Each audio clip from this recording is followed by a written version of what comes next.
Hello you guys, welcome back to my channel. I'm very excited for today's video. I'm bringing you my top 3 in every eye and lip product category. I recently posted my top 3 in every face category, and today we're talking all things eyes and lips. I feel like I might be missing something amongst these categories, but I have quite a few products laid out in front of me to talk to you guys about today, and I love all of these products. I'm so excited, especially to talk about some of my favorite lips, which I feel like many of them will come as no surprise. So you're probably like, we can skip this video stuff and like we already know what your favorites are. But if you're forgetting and you want to hear, stay tuned. First, if you haven't yet, to subscribe to my channel and you like project painting content, palette themed content, or just chit chatting about makeup, I'd love if you'd consider subscribing before moving on. And other than that, let's jump into the video.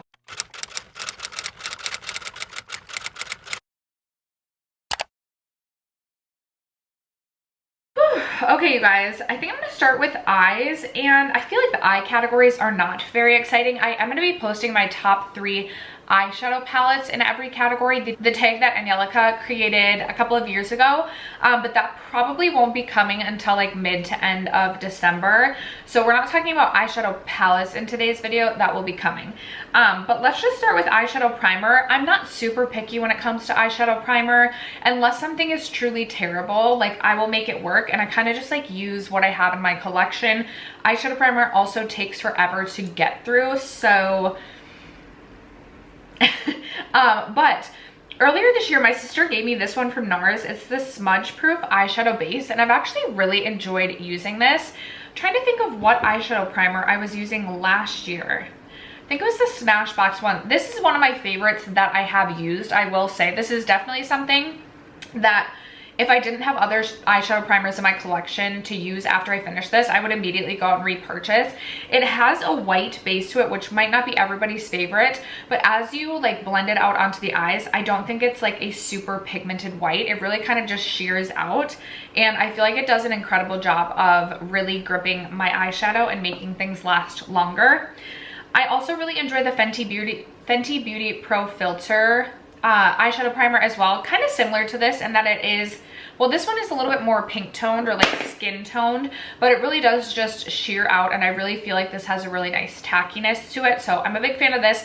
This will be the one that I focus on after using up the NARS, but when my sister gave this to me, this was older than this, so I wanted to finish this before moving on to that, just so that I didn't have things expiring in my collection. Sometimes I feel like with my dark hair, and like I kind of want to get a new chair, but I feel like my hair blends in, and then I feel like my face just looks like this blob. It's probably just me, but maybe also my face just looks like a blob. The last eyeshadow base I have to talk about is something that I actually just went out and repurchased. It's the NYX Glitter Primer, and this is my 3rd tube of this. I will say the one I had before this, my packaging was faulty, and so like the tip basically fell off, and then I had a thing of tape over the top, and it got really annoying to use, and I felt like because of the way that it dispensed from the product, because it was broken, it just way too much came out, so I ended up going through it really quickly. So I hope I did not have the same issues with this, but I really love to have a glitter primer. I usually go in with an eyeshadow base, and then I do the like base of my shadow, but if I'm going on with like a sparkly metallic on the eyes, which is almost always, I'll lay down a glitter primer then again on top, just to really make those shimmers pop. I really enjoy something that's a little bit more of a statement on the eyes. I like something a little bit more metallic, so anything I can do to help achieve that, I love. And then I also just feel like this makes a difference in eyeshadow, shimmery eyeshadow not falling over my face throughout the day. So I'm a huge fan of this. It's drugstore. I believe it's $6.50, which I think is definitely a reasonable price. I also really liked the Too Faced glitter glue, but I don't think they make that anymore, so just shouting that out. Okay, let's move on to shadow singles. So this is like potted cream shadows, and I don't have a ton in my collection. The majority of my potted shadows are ColourPop Super Shocks, but I do have a couple from Tarte. I have a Victoria Beckham one, and then I also have an Auric Beauty one. So 2 out of the 3 are actually ColourPop Super Shock shadows, And I swatched out everything I had for ColourPop Super Shocks just so I could make sure I was giving the most accurate information about my top 3. So first up, I have Ladybird right here.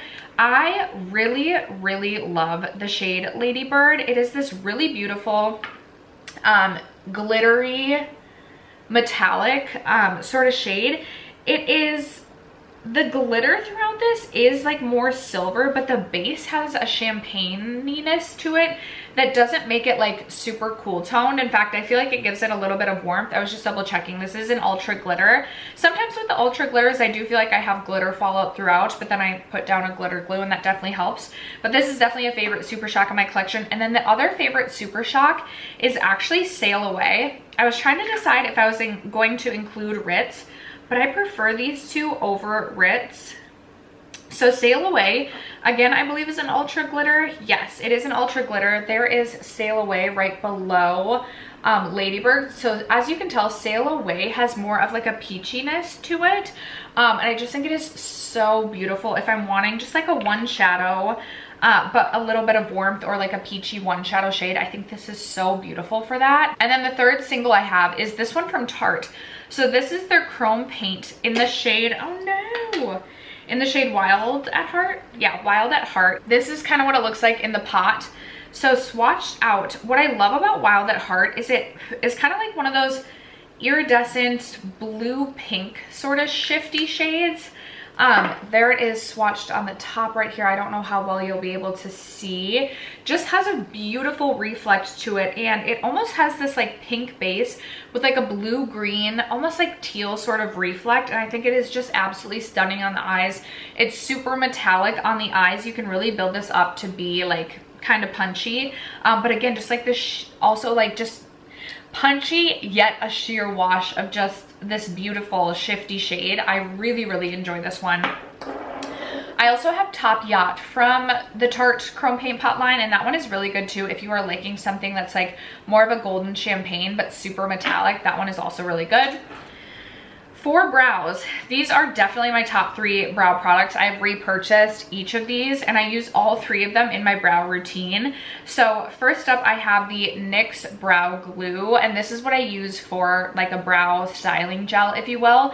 Currently I have the dark brown. I have also gone through just the clear glue, and I feel like I would use the clear glue. Like I would repurchase the clear glue when I finish this. I'm actually almost done with this one. I'm having to like really squeeze and swirl to get the effect that I'm looking for.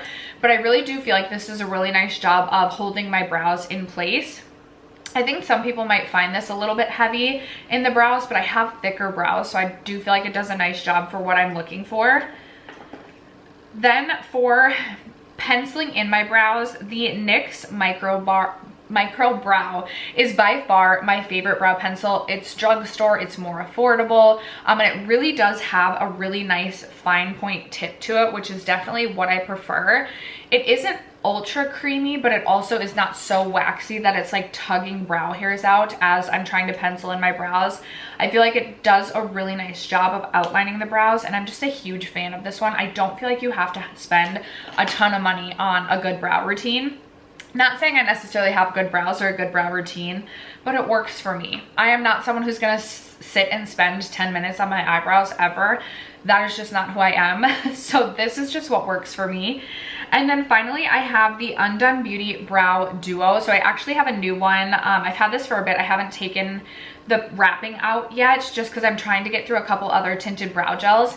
And what I really love about this duo is the tinted brow gel side. I feel like it is pigmented enough that it really adds a fluffiness and a fullness to my brows, kind of like what I'm really looking for. And then the other side is a brow pen, which works really well. It has a really fine tip. It's really easy to work with, and it does a nice job of just like adding some hair-like brush strokes to the tip of my brows or to the front of my brows when I'm wanting that. Pretty rare that I want that, but I really do love this for the brow gel, or like the tinted brow filler part of this. All right, and then the last eye category that I have is mascara, and this was tough because I don't go out and purchase mascara really, because I have so many in my collection just from like free gift with purchase, and you're always getting free mascara with everything is what I always say. But by far, my favorite mascara I have ever tried and ever used, and if I didn't have any mascara in my collection, this is 100% what I would go out and purchase first. It is from Ilia, and it is their Limitless mascara. I've gone through multiple tubes of this, and when I am looking for, I'm someone who likes to layer different formulas of mascara every time I do my mascara. If I could only have one mascara and I wasn't allowed to layer, this just gives me the trifecta of what I'm looking for. It gives me length, it gives me curl, and it gives me volume / separation. So it is just such a beautiful formula. I don't want to open this one because I have other mascaras I'm trying to go through, but I think that it has such a unique wand to it. It has a couple of different sides to it, so it can really, again, separate your lashes or give you the length that you're looking for as you brush your lashes out, and it's just such a good formula in my opinion. One that I have repurchased in my day, so I wanted to include this one, is the Essence Lash Princess False Lash Effect. I do feel like this is a really nice mascara, especially for the drugstore. I believe this is under $5, and it just does a really nice job of providing great length and separation, and this is a really solid choice. I don't feel like this one gives me quite the volume I'd be looking for, but again, I like to cocktail my mascaras, so okay. And then this next mascara favorite is going to come with a caveat, but the Tower 28 mascara. So I recently shared in my Sephora VIB rehaul that this mascara just wasn't going to work for me because this transferred so badly throughout the day. It flaked and transferred. You guys recommended I try this with layering it with a waterproof mascara, so I started to do that, and I have had much better luck with the flaking and the transferring when pairing this with a waterproof mascara. Now, not everybody is going to want to pair their mascara with a waterproof mascara, but if you're looking for a way to make this work, if you have issues with it transferring or flaking, it's definitely an option. And I do enjoy the effect that this mascara gives. It has a really, really nice rubber bristle wand. It has a nice curve to it, and I feel like it does a really nice job for curling my lash and giving me some separation while still adding some volume to the lash. It's just one of those mascaras that I really couldn't trust because of the flaking and transferring. But now that I'm pairing it with a waterproof mascara, I really love this. I love the finish this gives my lashes. So that's why I wanted to mention this one, but it does come with a little asterisk by it because of that flaking and transferring. Okay, you guys, moving on to the lip product categories, we are gonna start with lip liner. I am not someone who uses lip liner all that frequently. It's just not something that is a part of my daily routine. And unless a lip liner is in a project, it's really hard to motivate me to use lip liner. But I will say, of my lip liner collection, I really do enjoy using these three the most. So up first, I have this one from Vieve. This is in the shade Velvet Sands, and I do really enjoy the Vieve pencils. I feel like they're creamy enough that you can use them all over the lips, but they have enough of a grip and a hold to them that they aren't just gonna wear right off your lips. And I love this shade. Jamie Genevieve I feel like she's the queen of the most beautiful, juicy, nude, just almost sexual lip. She just does it right, the pouty lip, the pouty nude lip, she kills it. So obviously I love this shade. I think it's so beautiful. And then speaking of a nude, I also really like this one from Makeup by Mario. This is in the shade Demitri. Now this is definitely more of a traditional pencil, but again, still creamy enough. There it is, swatch right there. Can you tell these are very similar? I very much have a type when it comes to my lip color, although I will say the Makeup by Mario one is a little bit more cool toned and a little bit more pink, whereas the Vieve Velvet Sand is definitely more warm toned and a little bit more brown. But this is, again, creamy enough that I can use it all over the lips, but also has the wherewithal to grip the lips and not just wear right off. So I've been a huge fan of that. And then this is just a tried and true classic staple. I actually have this on as a lip liner today. It is from MAC, and this is in the shade Strip Down.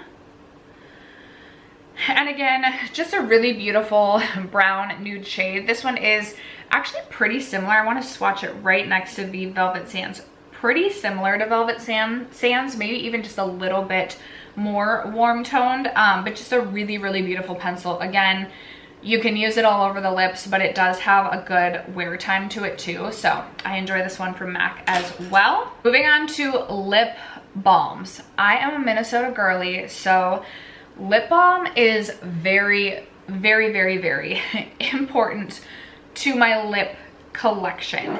I will say one of the products that I want to mention is the Fresh lip balms that are in like the I'm gonna call them like the chapstick tubes. I have one right now, but I cannot find it anywhere. That is something I always go back to. It's so expensive and I go through them so quickly, but the original in like the tan packaging is by far one of my favorite products, especially if my lips are just like hurting. Such a good product. It's so hydrating. It's not gonna do anything like super special other than like actually like heal your lips. So I love that.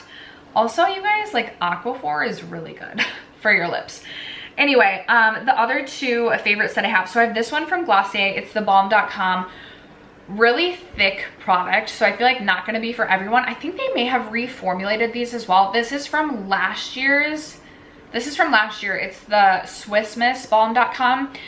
I really like this one, but it is, so it's like a brown shade. I'm gonna put it on so you guys can kind of see. It's a brown shade. It literally smells like Swiss Miss chocolate, but it doesn't always like blend out the most seamlessly. And sometimes when my lips are super dry, I literally just want lip product everywhere. So I can end up with like this brown shade like outside my lip lines and look absolutely ridiculous. Like I won't be paying attention. I'll be like watching football. I'll put this on and then I'll walk by a mirror and like I'll be like, oh my gosh, what is going on? My daughter, this is also her favorite lip balm to use. She is always like, Mom, my lips hurt so bad. Where is your hot chocolate chapstick? And I give this to her and she literally just lathers it all over her lips and it's all over her face and it looks like she just ate like the most melty chocolate bar. So this is not something I'm bringing with me to like apply in public without a mirror, but I really love this. I just usually keep it at my desk or by my bed and like I love it. It's so ultra hydrating. Again, it's a thicker product, but it's really long lasting and it really does a nice job of nourishing the lips. And then my last lip balm is another one from Fresh.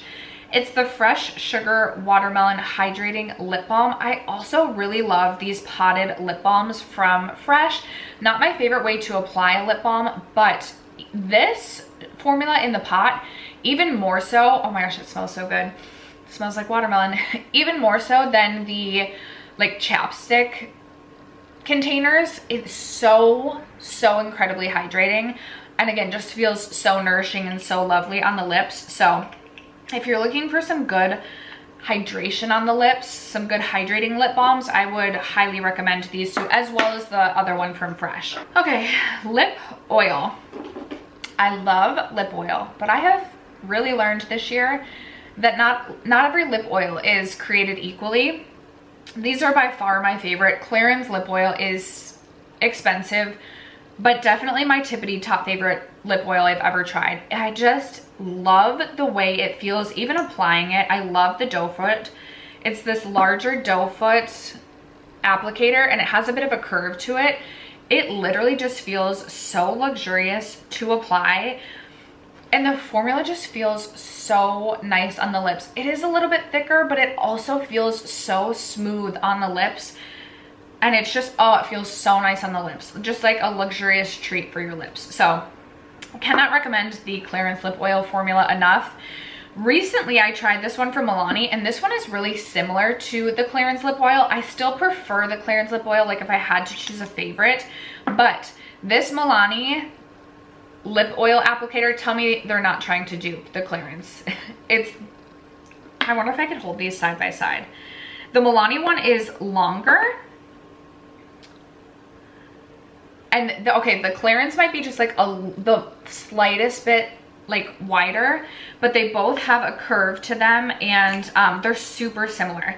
The Milani formula is also quite similar to the Clarins lip oil. I do find the Milani lip oil to be a little bit sheerer and just a little bit lighter on the lips. Not to say like this feels like heavy on the lips, but this just is like a little bit more of a thinner formula, but still really, really nice. A lovely treat for your lips. And I believe these are under $10. So I want to pick up more shades of this. I'm trying to get through some more lip products. I don't need any more right now, but I definitely have my eye on more Milani lip oils in the future. And then this is new to my collection this year and this came out this year. It's from, I almost said, yeah, it's Kaja. It is their Juicy Glass Lip Oil. I love this product. This has a bit of a minty finish to it. It does, again, have a bit of a slight curve to it, and it is a larger doe foot. Maybe it's the larger doe foot applicators I just have the best luck with.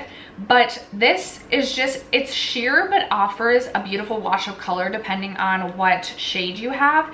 And again, just feels really nice on the lips. This feels really similar to the Clarins as well. This one just has a bit of a mintiness to it, whereas this one does not. But this one just has that kind of like hydrating lip oil aspect to it, while offering a juiciness to the lips without being sticky. So I've been a huge fan of these as well. Thank you so much, Kaja, for sending those over. That is like one of my favorite products I've tried this year. All right, 3 more lip categories and then we will be done. Let's do liquid lipstick next, because I'm not a huge liquid lipstick wearer. My current favorite liquid lipstick style of product is this one right here. This is from MAC. It's the Powder Kiss Liquid Lip Color, and this is in the shade Over the Taupe. This is so perfect because it is like a deeper shade. There it is swatched right there. But on the lips, it does not come off like super vampy by any means. And I really feel like this shade is really flexible depending on like if you pair it with other lip products, if you sheer it out, if you build it up. And it's comfortable on the lips. It's a liquid lipstick, but it has this like powder formula to it. And it really does stain the lips some over time, but it's not super dry and uncomfortable. And I just have not been able to stop reaching for that. So that is definitely a favorite. Dose of Colors makes the best liquid lip formula, in my opinion, in that it's super long lasting, but it doesn't feel drying on the lips. Not super drying, I should say. Every liquid lipstick is going to feel a bit drying. This is probably my favorite shade I have used from Dose of Colors. This is a bit more vampy. There it is swatched right there. It's in the shade Mondaze. I think it is such a beautiful kind of like mauvey, rosy, like mid to deep toned sort of shade. When this dries down, it is a little bit darker. I just feel like my lip balm looks a little patchy, but really beautiful on the lips and has a really good wear time to it. Doesn't really transfer, doesn't get places, and just a solid formula. I have quite a few from when Dose of Colors was at Ulta, and they're definitely getting older in my collection. But if I were to need more liquid lipsticks, Dose of Colors is the formula that I would turn to. And then finally, I have this one from Persona. When I'm looking for a true red lip, this is what I want to go for. This is in the shade OG. And what is so great about the Persona liquid lipsticks is it's such a thin formula that it really does stay on your lips. But again, it doesn't have that really dry aspect to it that just makes liquid lipsticks so uncomfortable. I really do feel like this is one of the more comfortable formulas I've tried. Again, doesn't transfer, doesn't wear away really patchily. And I am just a huge fan of the Persona liquid lipsticks for when I want a liquid lipstick as well. For lipstick, I very much have a type when it comes to lipsticks. So up first, I have this one from Merit. It's in the shade Baby. I think this is such a beautiful shade. I'm gonna swatch it right here. Just a really beautiful nude pink. Such a beautiful formula. It's definitely like a satin sort of formula where it's really comfortable on the lips, really easy to apply. It is not going to be the most long lasting lipstick ever because it is not a matte formula, but that is not something I like in my lipsticks. I don't like a matte lipstick. I think that they are just not comfortable. If I'm going to wear a matte, it's going to be a liquid lipstick. So I love a satin finish I love that it also offers just a bit of a sheer shine to it as well, and I think it's so beautiful. Next up, I have this one from Charlotte Tilbury. This is in the shade Very Victoria. I do think that Charlotte Tilbury could, you know, step it up a little bit in terms of their packaging and just make it a little bit heavier. But here is Very Victoria right here. And actually, I had just put Very Victoria on. I feel like there might have been like a little bit of lip gloss on top of that. Anyway, there is Very Victoria. Again, a really beautiful, just nude pink sort of shade. I think it's so pretty. This is not super tuggy on the lips. Definitely has a bit of a sheerness, like a bit of a sheer shine to it as well. More of a satin formula rather than a matte. And again, just what I prefer in terms of my lipsticks. And then finally, I have the shade Tease by Milani, which I absolutely love. There it is swatched right there. Definitely more of a brown nude shade, which I love a brown nude shade. This is definitely the most matte of the three, but it's not like a tuggy matte lipstick. It just doesn't have that shininess to it, but it's still so comfortable on the lips and so easy to apply. Again, it's drugstore, so it's definitely at a more affordable cost, and I just think it is such a good one. And then to wrap it up, you guys, we have lip gloss. I'm getting this one out of the way because we all knew I was gonna say it. It's the Lawless Forget the Filler. This one is in the shade Cherry Vanilla. Depending on what I'm wearing or like my makeup for the day will depend on what shade I go for, but I have so many of the Lawless Forget the Fillers. By far, I think it's like, even considering like plumping lip formulas and just like lip glosses in general, I think it is my favorite lip gloss formula because it just adds this juiciness to the lips. I feel like my lips look more youthful, but they just look plump, healthy, and juicy and shiny, and they're just so, oh, just literally love this formula so much. So Lawless Forget the Filler, Fenty Beauty Gloss Balm. The shade that I love the most right now is in the shade Riri, which is in my car, and I didn't want to run to my car to go get it. But recently I purchased the shade Hologram as well. The Fenty Gloss Balm is just another formula that I feel like really adds this juicy glossiness to the lips. She has so many different shades within her range. Some of them do have kind of like a textured glitter to them, and that feels like a little bit gritty on the lips. And then some of them are super smooth, so you just kind of have to be careful if you don't like a grittiness to your lips, which shade you're going for. And off the top of my head, I can't think of the ones I've used that do have that grittiness, but just something to note, I'm just a huge fan of the Fenty Gloss Balm formula and have been since my first tube of Gloss Balm. I've gone through so many. And then you guys, I thought about the Tower 28, but then I thought about what I was most excited to reach for all year. And I have fallen in love again with the Buxom formula. This one specifically is in the shade Samantha. I think I'm just so into like a plump, juicy lip lately. And the Tower 28 doesn't give me like the plump juiciness that this one from Buxom does. This just, here, oh no. Even though I feel like I have a million lip products on my lips right now, I'm just gonna add a little bit of this one as well. And I don't know how it's gonna layer because I literally have so many lip products on right now, but this one definitely has a more intense minty sensation than the Lawless. So if you're not into like that tingly feeling, I would probably say skip the Buxom. The Buxom, my throat's getting dry. The Buxom lip gloss formula is so incredibly long lasting, probably one of the longest lasting lip gloss formulas I have ever tried. And again, I just feel like it offers this really beautiful shine and plumpness to the lips that I've just been so into. So I had to say this, I had to shout out the Buxom because I've really been loving that one this year. But after that, you guys, I need a drink of water, like a big glass of water. That is gonna wrap it up for my top 3 in every eye and lip product category. I would love to hear about some of your favorites in the comments below. Are any of these your favorites? Let a girl know in the comments below. Other than that, thank you guys so much for sticking around to watch today's video and for supporting my channel as you guys always do. I love you guys so much, and I will catch you in my next video. Bye.